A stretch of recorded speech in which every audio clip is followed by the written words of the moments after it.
Hi everybody. I want to demonstrate how to capture a pcap trace out of the VPP graph dispatcher.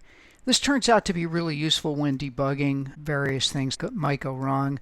In particular, as you'll see, it shows the VPP ASCII trace and all of the buffer metadata as it occurs. So first off, let's crank up VPP here. And we're going to set up script.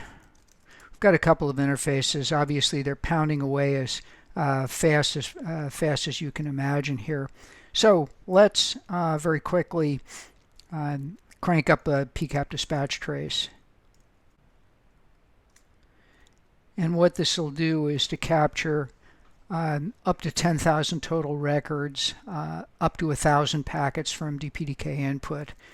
And at this point in the game, it'll clearly be done because we're pounding the box with a tremendous amount of traffic. Okay, so there we got 10,000 records saved off in the file. Now through the magic of a little bit of video editing, we see the results displayed in Wireshark. By the way, this is a Wireshark dissector that we've upstreamed that's now part of the Wireshark mainline. There are instructions in the VPP document set as to how to build Wireshark. On Ubuntu 18.04, it's really quite simple. You need to install some packages, git clone the right repo, and go ahead and then build it. A vanilla Wireshark won't actually understand these files for obvious reasons. But if we see here, you'll notice first of all, what I've been doing is feeding VPP traffic from a traffic generator, so you're getting incrementing source addresses with a common destination address.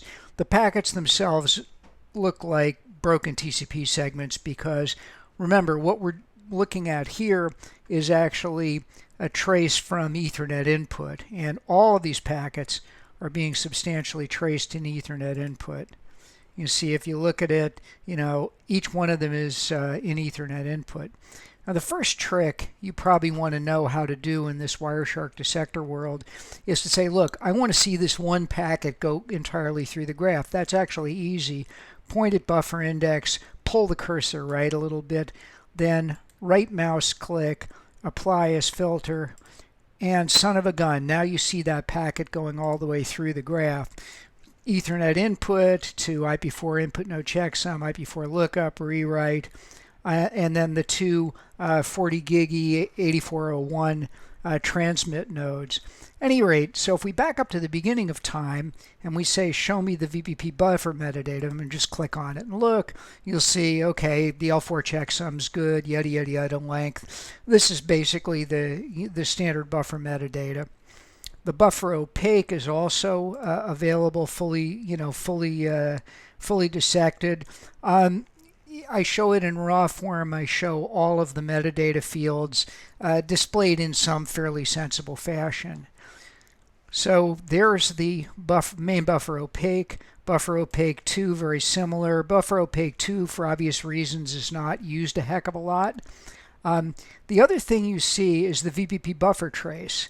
If you'll notice how much buffer trace there is or is not, this is really the input stage tracing. If you look in the next stage, you'll see the Ethernet input trace, and so on and so forth down to the final 40 gig TX stage, where the VPP trace, the ASCII trace, will be as complete as it's going to be. And you see it's out, it's the out the door form of it. This is really helpful if you suspect a buffer metadata issue, or you wonder why, at a certain moment checksums are wrong and so on. At each graph node, what we're doing is we pcap trace the entire vector, and for buffers that catch VPP ASCII trace, we capture those. Wireshark is what it is. It's the gold standard in telling you all about checksums. You may need to filter to single packets to get it to correctly decode TCP streams and so on, because inherently the traces that come out of the graph dispatcher are vector oriented. any rate, I hope you find this tool useful. I've already used this a bunch and I find it really pretty useful. So I thought I'd make a quick intro to how to drive it for people. Hope it's helpful.